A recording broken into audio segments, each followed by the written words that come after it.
ಕರ್ನಾಟಕದಲ್ಲಿ ಸುಮಾರು ಒಂದು 20 ರಿಂದ 25 ಸಾವಿರ ಜನ ಅಂಗನವಾಡಿ ನೌಕರರು BLOಗಳಾಗಿ ಕೆಲಸ ಮಾಡ್ತಾ ಇದ್ದಾರೆ.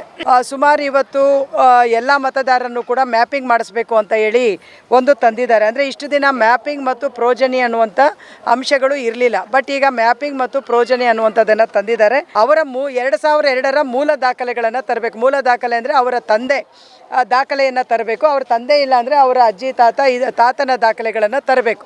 ಸೊ ಈ ಥರ ಒಂದು ಅಂಶವನ್ನು ಅದರಲ್ಲಿ ಮಾಡಿಬಿಟ್ಟಿದ್ದಾರೆ.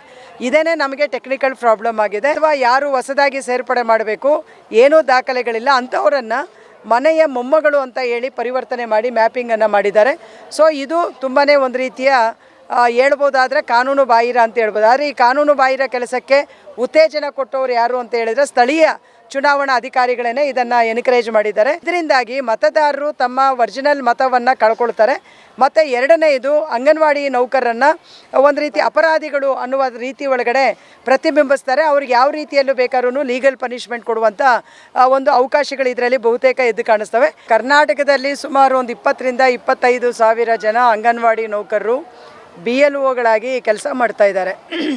ಇದುವರೆಗೂ ಕೂಡ ನಮಗೆ BLOಗಳಾಗಿದ್ದಂಥ ಕೆಲಸ ಭಾಳ ಸೀಮಿತವಾಗಿತ್ತು. ಏನಂತ ಹೇಳಿದ್ರೆ ಒಂದು ವರ್ಷಕ್ಕೆ ಒಂದು ಸಾರಿ ಇದು ಹೊಸ ಮತದಾರನ ಸೇರ್ಪಡೆ ಮಾಡೋದು, ಯಾರಾದರೂ ಊರು ಬಿಟ್ಟೋದ್ರೆ ಅವರನ್ನು ತೆಗೆದುಹಾಕುವಂಥದ್ದು ಅಥವಾ ಏನಾದರೂ ತಿದ್ದುಪಡಿಗಳಿದ್ರೆ ಮಾಡುವಂಥದ್ದು, ಇದನ್ನು ವರ್ಷಕ್ಕೊಂದು ಸಾರಿ ಮಾಡ್ತಾಯಿದ್ವಿ. ಈ ಬಾರಿನೂ ಕೂಡ ನಮ್ಮ ಬಹುತೇಕ ಅಂಗನವಾಡಿ ವರ್ಕರ್ಸು ಅದೇ ಥರ ಕೆಲಸ ಅಂತ ಹೇಳಿ ಅವರು ಈ ಕೆಲಸವನ್ನು ಮಾಡಲಿಕ್ಕೆ ಪ್ರಾರಂಭ ಮಾಡಿದರು.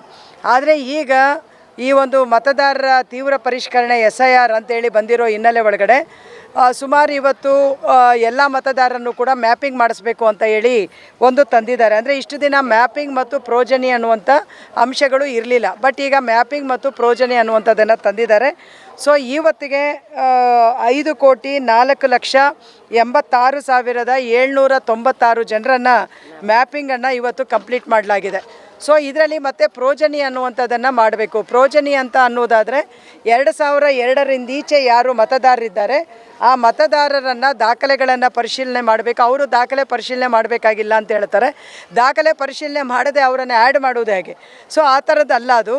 ಈಗ 2002 ಅಂತ ಹೇಳಿದ್ರೆ ಯಾರು ಹೊಸದಾಗಿ ಗ್ರಾಮಗಳಿಗೆ ಸೊಸೆಯರಾಗಿ ಬಂದಿದ್ದಾರೆ ಅಥವಾ ಹೊಸ ಮತದಾರರಾಗಿ ಬಂದಿರತಕ್ಕಂಥ ಹೆಣ್ಮಕ್ಳು ಯಾರಿದ್ದಾರೆ ಅವರ 2002ರ ಮೂಲ ದಾಖಲೆಗಳನ್ನು ತರಬೇಕು. ಮೂಲ ದಾಖಲೆ ಅಂದರೆ ಅವರ ತಂದೆ ದಾಖಲೆಯನ್ನು ತರಬೇಕು. ಅವ್ರ ತಂದೆ ಇಲ್ಲ ಅಂದರೆ ಅವರ ಅಜ್ಜಿ ತಾತನ ದಾಖಲೆಗಳನ್ನು ತರಬೇಕು. ಸೊ ಈ ಥರ ಒಂದು ಅಂಶವನ್ನು ಅದರಲ್ಲಿ ಮಾಡಿಬಿಟ್ಟಿದ್ದಾರೆ. ಇದೇನೇ ನಮಗೆ ಟೆಕ್ನಿಕಲ್ ಪ್ರಾಬ್ಲಮ್ ಆಗಿದೆ. ಈ ಪ್ರಾಬ್ಲಮ್ಸಿಂದ ಬಹುತೇಕ ಕರ್ನಾಟಕದ ಒಳಗಡೆ ಏನು ಮಾಡಿದ್ದಾರೆ ಅಂತ ಹೇಳಿದರೆ ಆ ಮೂಲ ದಾಖಲೆಗಳು ಯಾರು ತಗೊಂಡು ಬಂದಿಲ್ಲ ಅಥವಾ ಯಾರು ಹೊಸದಾಗಿ ಸೇರ್ಪಡೆ ಮಾಡಬೇಕು, ಏನೂ ದಾಖಲೆಗಳಿಲ್ಲ ಅಂಥವರನ್ನು ಮನೆಯ ಮೊಮ್ಮಗಳು ಅಂತ ಹೇಳಿ ಪರಿವರ್ತನೆ ಮಾಡಿ ಮ್ಯಾಪಿಂಗನ್ನು ಮಾಡಿದ್ದಾರೆ. ಸೊ ಇದು ತುಂಬಾ ಒಂದು ರೀತಿಯ ಹೇಳ್ಬೋದಾದರೆ ಕಾನೂನು ಬಾಹಿರ ಅಂತ ಹೇಳ್ಬೋದು. ಆದರೆ ಈ ಕಾನೂನು ಬಾಹಿರ ಕೆಲಸಕ್ಕೆ ಉತ್ತೇಜನ ಕೊಟ್ಟವರು ಯಾರು ಅಂತ ಹೇಳಿದರೆ ಸ್ಥಳೀಯ ಚುನಾವಣಾ ಅಧಿಕಾರಿಗಳೇ ಇದನ್ನು ಎನ್ಕರೇಜ್ ಮಾಡಿದ್ದಾರೆ. ಸೊ ಇದರಿಂದಾಗಿ ಮತದಾರರು ತಮ್ಮ ಒರಿಜಿನಲ್ ಮತವನ್ನು ಕಳ್ಕೊಳ್ತಾರೆ. ಮತ್ತು ಎರಡನೇದು ಅಂಗನವಾಡಿ ನೌಕರರನ್ನು ಒಂದು ರೀತಿ ಅಪರಾಧಿಗಳು ಅನ್ನುವ ರೀತಿ ಒಳಗಡೆ ಪ್ರತಿಬಿಂಬಿಸ್ತಾರೆ. ಅವ್ರಿಗೆ ಯಾವ ರೀತಿಯಲ್ಲೂ ಬೇಕಾದ್ರೂ ಲೀಗಲ್ ಪನಿಷ್ಮೆಂಟ್ ಕೊಡುವಂಥ ಒಂದು ಅವಕಾಶಗಳು ಇದರಲ್ಲಿ ಬಹುತೇಕ ಎದ್ದು ಕಾಣಿಸ್ತವೆ. ಹಾಗಾಗಿ ನಾವು ಇಮಿಡಿಯೇಟಾಗಿ ಇವತ್ತು ಈ ಒಂದು ಪ್ರತಿಭಟನೆಯನ್ನು ನಾವು ಮಾಡಿದ್ವಿ. ಆ್ಯಕ್ಚುಲಿ ನಾವು ಇದಕ್ಕೆ ಪ್ರತಿಭಟನೆ ಅಂತ ಹೇಳಿಲ್ಲ. ಚುನಾವಣಾ ಆಯೋಗದ ಇವ್ರ ಹತ್ರ ಹೋಗಿ ಆಯುಕ್ತರ ಹತ್ರ ಹೋಗಿ ನಮ್ಮ ಕಷ್ಟಗಳನ್ನು ಹೇಳ್ಕೊಳ್ಬೇಕು. ನಾವು ಸಾಮೂಹಿಕ ಮನವಿ ಪತ್ರವನ್ನು ಕೊಡ್ತೇವೆ ಅಂತ ಹೇಳಿ ನಾವು ಬೆಳಗ್ಗೆ ಚುನಾವಣಾ ಆಯೋಗದ ಕಚೇರಿ ಹತ್ರ ಹೋಗಿದ್ವಿ. ಆದರೆ ಅವರು ಪೊಲೀಸ್ ಶಕ್ತಿಯನ್ನು ಉಪಯೋಗ ಮಾಡಿ ನಮ್ಮನ್ನಲ್ಲಿ ನಿಲ್ಲಕ್ಕೆ ಬಿಟ್ಟಿಲ್ಲ ಅಥವಾ ಮನವಿಯನ್ನು ಒಳಗಡೆ ಹೋಗ್ಲಿಕ್ಕೂ ಕೂಡ ನಮ್ಮನ್ನು ಬಿಡಲಾರದೆ ಈ ಕಡೆ ತೊಗೊಂಡು ಬಂದು ಇಲ್ಲಿ ಹಾಕಿದ್ದಾರೆ. ಇದು ಫ್ರೀಡಮ್ ಪಾರ್ಕಲ್ಲಿ ನಿಮಗೆ ಗೊತ್ತಿದೆ ಇಲ್ಲಿ ಇಷ್ಟು ಬಿಸಿಲಿದೆ, ಆಮೇಲೆ ನಾವು ಪೆಂಡಾಲ್ ಹಾಕ್ಸಿಲ್ಲ, ಮೈಕ್ ಹಾಕ್ಸಿಲ್ಲ, ಈ ಥರದ ಒಂದು ಇದ್ರೊಳಗಡೆ ನಾವು ಒಂದು ಈಗ ಪ್ರತಿಭಟನೆಯಾಗಿ ಪರಿವರ್ತನೆ ಆಗಿರುವಂಥ ಈ ಪ್ರತಿಭಟನೆಯನ್ನು ನಾವು ಮಾಡ್ತಾ ಇದ್ದೇವೆ. ಪ್ರತಿಭಟನೆಗೆ ಇಳಿದ ಮೇಲೆ ಆಯುಕ್ತರು ಮಾತುಕತೆಗೆ ಕರೆದಿದ್ರು, ನಾವು ಹೋಗಿದ್ವಿ. ಅವರು ಹೇಳ್ತಾರೆ ಮನವಿ ಸಲ್ಲಿಕೆ ಅಂತೇಳಿ ಮನವಿ ಸಲ್ಲಿಸಿದ್ವಿ. ಆ ಆಯುಕ್ತರ ಕಚೇರಿಗೆ ಹೋದಾಗ ಅವರ ವರ್ತನೆ ಹೆಂಗೆ ಅಂತ ಹೇಳಿದ್ರೆ ಡೋರ್ ಹತ್ರ ಅವರೇ ಬಂದಿದ್ದಾರೆ. ಬಂದು ಆಯಿತು ಹೇಳಿ ಅಂತ ಹೇಳಿದರು. ನಾವು ಹೇಳಿದ್ವಿ ನೀವು ನಿಂತ್ಕೊಂಡು ಕೇಳಿದ್ರೆ ನಾವು ಮನವಿನೂ ಕೊಡೋದಿಲ್ಲ ಅಥವಾ ನಾವೇನು ನಿಮ್ಮ ಹತ್ರ ಚರ್ಚೆ ಮಾಡಲಿಕ್ಕಾಗಲ್ಲ. 25,000 ಜನ ಇದ್ದೀವಿ, ನಾವು ತೀರ್ಮಾನ ಮಾಡಿದ್ರೆ ಬಾಯ್ ಕಟ್ ಮಾಡ್ತೀವಿ, ಆ ಶಕ್ತಿ ನಮಗಿದೆ ಅನ್ನುವಂಥದ್ದನ್ನು ಹೇಳಿದ ಮೇಲೆ ಅವರು ಅವರು ಫಸ್ಟ್ ಫ್ಲೋರ್ಗೆ ಕರ್ಕೊಂಡೋಗಿ ಕೂರಿಸಿ ಮಾತಾಡಿದ್ದಾರೆ, ಕೇಳಿಸ್ಕೊಂಡ್ರು. ಆಯುಕ್ತರಿಲ್ಲ ಅಂತ ಹೇಳಿ ಕೇಳಿಸ್ಕೊಂಡ್ರು. ಆಮೇಲೆ ಆಯುಕ್ತರು ಬಂದರು, 3 ಜನ ಮಾತ್ರ ಬನ್ನಿ ಅಂತ ಹೇಳಿದರು. ನಾವು 3 ಮತ್ತು ಇನ್ನೊಬ್ರು ರಿಕ್ವೆಸ್ಟ್ ಮಾಡಿ ನಾವು ಹೋಗಿದ್ವಿ, 4 ಜನ ಹೋಗಿ ಮಾತಾಡಿದ್ವಿ. ಅವ್ರು ಏನು ಹೇಳ್ತಾ ಇದ್ದಾರೆ ಅಂದರೆ, ನಮ್ಮ ಹತ್ರ ಯಾವ ಪವರು ಇಲ್ಲ, ಅಧಿಕಾರ ನಮ್ಮ ಹತ್ರ ಯಾವುದೂ ಇಲ್ಲ. ಸೊ ನಿನ್ನೆ ಮಧ್ಯರಾತ್ರಿ 12 ಗಂಟೆಗೆ ನಮ್ಮ ಅಧಿಕಾರ ಇಲ್ಲಿ ಕ್ಲೋಸ್ ಆಗಿದೆ. ಹಾಗಾಗಿ ನೀವು ಕೊಟ್ಟಿರುವ ಮನವಿಯನ್ನು ನಾವು ಕೇಂದ್ರ ಸರ್ಕಾರ ಚುನಾವಣಾ ಆಯೋಗಕ್ಕೆ ಕಳಿಸ್ತೀವಿ ಅಂತ ಹೇಳಿದ್ದಾರೆ. ನಾವು ಇದರಲ್ಲಿ ಹೇಳ್ತಾ ಇರ್ತಕ್ಕಂಥದ್ದು, ಒಂದು, ನಮ್ಮನ್ನು ತಪ್ಪಾಗಿ ದಾಖಲೆ ಮಾಡಲಿಕ್ಕೆ ಉತ್ತೇಜನ ಮಾಡಿದಂಥ ಅಧಿಕಾರಿಗಳು ಏನಿದ್ದಾರೆ, ಆ್ಯಕ್ಷನ್ ಆಗೋದಾದರೆ ಅವ್ರ ಮೇಲೆ ಆಗಬೇಕು. ಆ ಕಾರಣಕ್ಕೆ ನಮ್ಮ ಒಬ್ಬ ಅಂಗನವಾಡಿ ಕಾರ್ಯಕರ್ತೆಯ ಮೇಲೆ ಆ್ಯಕ್ಷನ್ ಆಗಬಾರ್ದು. ಇದು ನಂಬರ್ 1. ಎರಡನೇದು, ಈಗ ಅವರು ಕೊಟ್ಟಿರುವಂಥ ನಮಗೆ ಮೊಬೈಲ್ಗಳು ಅವರೇನು ಹೊಸದಾಗಿ ಕೊಟ್ಟಿಲ್ಲ. ನಮ್ಮ ಡಿಪಾರ್ಟ್ಮೆಂಟ್ ಕೊಟ್ಟಿರೋ ಮೊಬೈಲಲ್ಲಿ ಅವರು ಕೆಲಸ ಮಾಡಿ ಅಂತ ಹೇಳ್ತಾ ಇದ್ದಾರೆ. ಅದರಲ್ಲಿ ಸಾಮರ್ಥ್ಯ ಇಲ್ಲ. ಹಾಗಾಗಿ ಅದೆಲ್ಲವನ್ನೂ ಕೂಡ ಚರ್ಚೆ ಮಾಡಿ ನಾವು ಫೈನಲ್ ಏನು ಹೇಳಿದ್ದೀವಿ ಅಂದರೆ, ನಂಬರ್ 1, ನಮ್ಮನ್ನು BLO ಕೆಲಸದಿಂದ ಕೈ ಬಿಡಬೇಕು. ಈಗ ತಕ್ಷಣಕ್ಕೆ ನಿಮಗೆ ಬಿಡೋಕ್ಕಾಗಲ್ಲ ಅಂದರೆ 50 ವರ್ಷ ಮೇಲೆ ದಾಟಿರೋರು ಯಾರಿದ್ದಾರೆ ಅವ್ರು ಯಾರನ್ನೂ ಕೂಡ ಕೆಲಸಕ್ಕೆ ತೊಗೊಳ್ಬಾರ್ದು ಈ ಕೆಲಸಕ್ಕೆ. ಎರಡನೇದು, ಯಾರಿಗೆ ಕಾಯಿಲೆಗಳಿದ್ದಾವೆ, ಆಪ್ರೇಷನ್ಸ್ ಆಗಿದ್ದಾವೆ, ಯಾರಿಗೆ ಆಗಲ್ಲ ಅಂತ ಹೇಳ್ತಿದ್ದಾರೆ ಅವರನ್ನು ಕೈ ಬಿಡಬೇಕು. ಇದು 3ನೇ ಆಪ್ಷನ್. ಸೊ ಈ ಥರದಲ್ಲಿ ನಾವು ಅವ್ರು ಹೇಳಿದ್ದೇವೆ. ಅವರು ಯಾವುದಕ್ಕೂ ಕೂಡ ಈಗ ಸದ್ಯಕ್ಕೆ ಅವರು ಒಪ್ತಾ ಇಲ್ಲ. ಆಮೇಲೆ 4ನೇದು ನಾವು ಹೇಳಿದ್ದೀವಿ, ಜಿಲ್ಲಾಧಿಕಾರಿಗಳು ನಿರ್ದಯವಾಗಿ ವರ್ತನೆ ಮಾಡ್ತಾ ಇದ್ದಾರೆ BLOಗಳ ಹತ್ರ ಅಂತ ಹೇಳಿದ್ದೀವಿ. ಆಮೇಲೆ ಮತ್ತೆ ಯಾವ ಲೆವೆಲ್ಗೆ ಅಂದರೆ, ಜಿಲ್ಲಾಧಿಕಾರಿಗಳು 5:15 ಸಭೆ ಮಾಡ್ತಾರೆ. ನಾವು ಹೇಳಿದ್ದೀವಿ, ಈಗಲೇ ನೀವು ಮೆಸೇಜ್ ಕಳಿಸ್ಬೇಕು, ಬೆಳಗ್ಗೆ ಸಭೆ ಮಾಡಬೇಕು, BLOಗಳದ್ದು ಬೆಳಗ್ಗೆ ಸಭೆ ಮಾಡಬೇಕು. ಕನಿಷ್ಠ ಒಂದು ಸಣ್ಣ ರಿಲ್ಯಾಕ್ಸ್ ಆದರೂ ನಮಗೆ ಅದರಿಂದ ಸಿಗುವ ರೀತಿಯಲ್ಲಿ ಆಗಬೇಕು. ಸಾಯಂಕಾಲ 5:15 ಮಾಡಿ ರಾತ್ರಿ 12 ಗಂಟೆ 1 ಗಂಟೆವರೆಗೂ ಅವರು ಮನೆಗಳಿಗೆ ಹೋಗಬೇಕು. ಈ ಥರ ಎಲ್ಲ ತುಂಬ ಹ್ಯಾರೆಸ್ಮೆಂಟ್ಸ್ ಇದೆ. ಇದನ್ನೆಲ್ಲ ಅವರಿಗೆ ಎಕ್ಸ್ಪ್ಲೈನ್ ಮಾಡಿದ್ದೀವಿ. ಅದಕ್ಕೆ ಅವರು ಸಾರಿ ಟು ಸೇ, ನನ್ನ ಹತ್ರ ಏನೂ ಅಧಿಕಾರ ಇಲ್ಲ, ನಾನು ಕೇಂದ್ರ ಚುನಾವಣಾ ಆಯೋಗಕ್ಕೆ ನಾನು ಕಳಿಸ್ತೇನೆ ಅನ್ನುವಂಥ ಮಾತನ್ನು ಹೇಳಿದ್ದಾರೆ. ಮತ್ತು ನಾವು ಹೇಳಿದ್ದೀವಿ, ನೋಡಿ, ಯಾರು ಕೆಲಸ ಮಾಡಲಿಕ್ಕಾಗಲ್ಲ ಆ ಲೀಸ್ಟ್ ನಾವು ತಂದುಕೊಡ್ತೀವಿ. ಮ್ಯಾಕ್ಸಿಮಮ್ ಒಂದು ತುಂಬ ಕಾಯಿಲೆ ಇದ್ದವರು ಒಂದು 250-300 ಜನ ಇರ್ಬೋದು. ಅಂದರೆ ಆಪ್ರೇಷನ್ನು, ಅಂಗವಿಕಲರು, ಈ ಥರದೆಲ್ಲ ಇರೋರ್ದನ್ನು ನಾವು ತಂದುಕೊಡ್ತೀವಿ, ಅದನ್ನು ಕೈ ಬಿಡಿ ಅಂತ ಹೇಳಿದರೆ ಅದು ಕೂಡ ಆಗಲ್ಲ ಅಂತ ಹೇಳ್ತಾ ಇದ್ದಾರೆ. ಸೊ ಅದಕ್ಕೆ ನಾವು ಹೇಳ್ತಾ ಇದ್ದೀವಿ, ಇಲ್ಲ, ನೀವೇನಾದ್ರು ಕೂಡ ಸೇರಿ ಪರಿಗಣಿಸಬೇಕು ಅನ್ನುವಂಥದ್ದನ್ನು ಹೇಳಿದ್ವಿ. ನೀವು ಲೀಸ್ಟ್ ಮಾಡಿ ಅಂತ ಹೇಳಿದ್ದಾರೆ. ಈ ಒಂದು ಇದಕ್ಕೆ ಬಂದು ನಿಂತಿದೆ. ಆದರೆ ನಾವು ಹೇಳುವಂಥದ್ದು ಚುನಾವಣಾ ಆಯೋಗಕ್ಕೆ ಮತ್ತು ಸರ್ಕಾರಗಳಿಗೆ ಹೇಳುವಂಥದ್ದು, 6 ವರ್ಷದ ಒಳಗಿನ ಮಕ್ಕಳಿಗೆ ನಾವು ಗಮನ ಕೊಡಲಿಲ್ಲ ಅಂತ ಹೇಳಿದ್ರೆ, ನಮ್ಮ ರಾಜ್ಯದ ಒಳಗಡೆ 1ನೇ ಕ್ಲಾಸಿಗೆ ಅಡ್ಮಿಷನ್ ಆಗುವ ಮಗು ಯಾವ ರೀತಿಯಲ್ಲಿ ಆಗುತ್ತೆ ಅನ್ನುವಂಥದ್ದನ್ನು ನೀವೆಲ್ಲರೂ ದಯವಿಟ್ಟು ಯೋಚಿಸಿ, ಆಯಿತಾ? ಸೊ ಮತ್ತು ನಮಗೆ ಇವತ್ತು FRS ಇದೆ, ಪೋಷನ್ ಟ್ರ್ಯಾಕರ್ ಇದೆ, ಪ್ರೀ ಪ್ರೈಮರಿ ಎಜುಕೇಷನ್ ಇದೆ, ಮತ್ತು ನಮಗೆ ಡಿಫ್ರೆಂಟ್ ಟೈಪ್ ಆಫ್ ಮಕ್ಕಳೇನಿದ್ದಾರೆ ಆ ಮಕ್ಕಳನ್ನು ನಾವು ಹ್ಯಾಂಡ್ಲ್ ಮಾಡಬೇಕು. ಆ ಮಕ್ಕಳನ್ನು ಹ್ಯಾಂಡ್ಲ್ ಮಾಡಬೇಕು ಅಂತ ಹೇಳಿದರೆ ಅದಕ್ಕೆ ಕೊಡಬೇಕಾಗಿರುವ ಗಮನ ನಾವು ಕೊಡಲಿಲ್ಲ ಅಂತ ಹೇಳಿದ್ರೆ, ನಾಳೆ ದಿನ ಮಕ್ಕಳ ಗತಿ ಏನಾಗುತ್ತೆ? ನಮ್ಮ ಎಂಪ್ಲಾಯ್ಮೆಂಟ್ ಬಿಟ್ಬಿಡಿ, ನಾವೇನಾದ್ರು ಮಾಡ್ಕೊಳ್ತೀವಿ, ಅದು ಬೇರೆ. ಈ ರಾಜ್ಯದ ಮಕ್ಕಳ ಗತಿ ಏನಾಗುತ್ತೆ? ಇದು ನಮ್ಮ ಮೂಲಭೂತವಾದಂಥ ಪ್ರಶ್ನೆ. ನಮ್ಮ ರಾಜ್ಯದ ಗರ್ಭಿಣಿ ಬಾಣಂತಿಯರ ಇದು ಏನಾಗುತ್ತೆ, ಪರಿಸ್ಥಿತಿ ಏನಾಗುತ್ತೆ, ಅವರ ಅಪೌಷ್ಟಿಕತೆಯ ಪ್ರಶ್ನೆ ಅಥವಾ ಈ ಥರದ ಪ್ರಶ್ನೆಗಳು ಏನಾಗುತ್ತೆ? ಹಾಗಾಗಿ ಚುನಾವಣಾ ಆಯೋಗ ಒಂದು ಮಾನವೀಯತೆಯಿಂದ ವರ್ತಿಸಬೇಕು, ನಂಬರ್ 1. ಎರಡನೇದು, ಚುನಾವಣಾ ಆಯೋಗ ಒಂದು ರೀತಿ ಏನು ಸೂಪರ್ ಪವರ್ ಅಲ್ಲ, ಇದು ಕೂಡ ಈ ದೇಶದ ಸಂವಿಧಾನದ ಅಡಿಯಲ್ಲಿ ಬರ್ತಕ್ಕಂಥ ಒಂದು ಸಂಸ್ಥೆ. ಅದೇನು ಸೂಪರ್ ಪವರ್ ಆಕಾಶದಲ್ಲೆಲ್ಲ ಇರೋದು.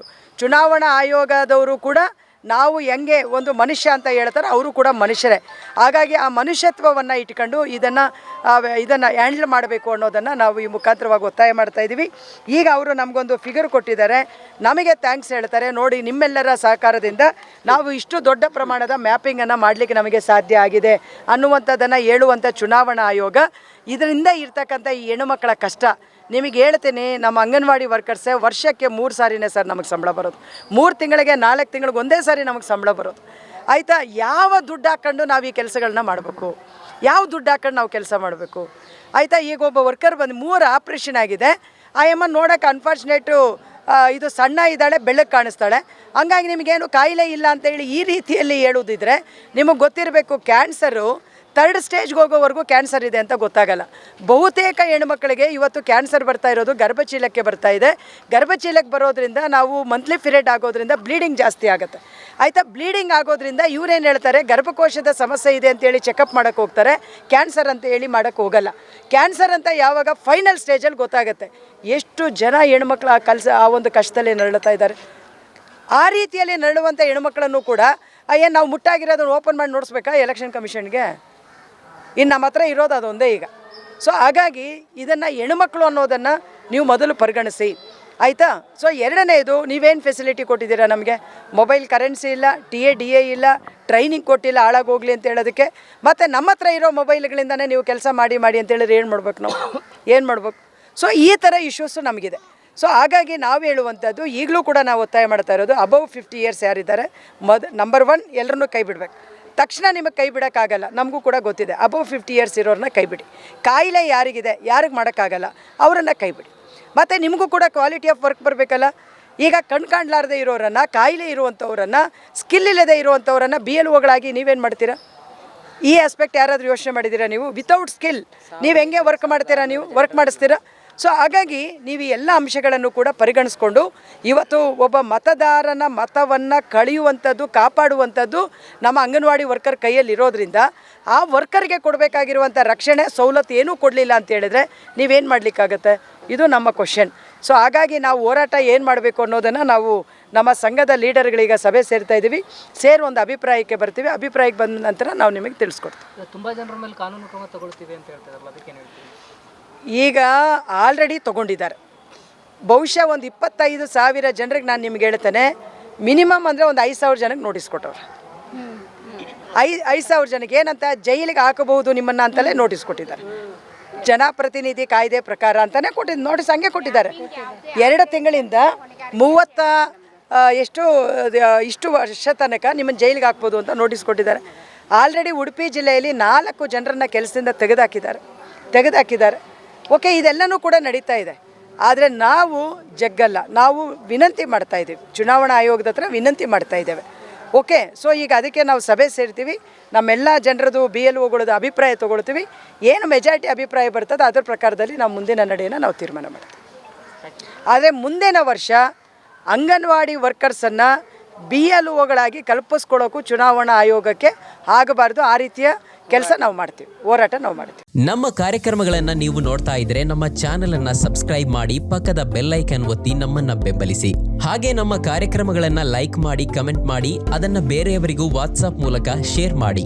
ನೀವು ಹೀಗೆ ಮಾಡಿದಾಗ ನಮ್ಮ ಚಾನೆಲ್ ಇನ್ನಷ್ಟು ಮತ್ತಷ್ಟು ಜನರಿಗೆ ತಲುಪಲು ನೀವು ನಮ್ಮೊಂದಿಗೆ ಸಹಕರಿಸಿದ ಹಾಗಾಗುತ್ತೆ. ಇದು ನೀವು ಯಾವುದೇ ಖರ್ಚಿಲ್ಲದೆ ಕೆಲವೇ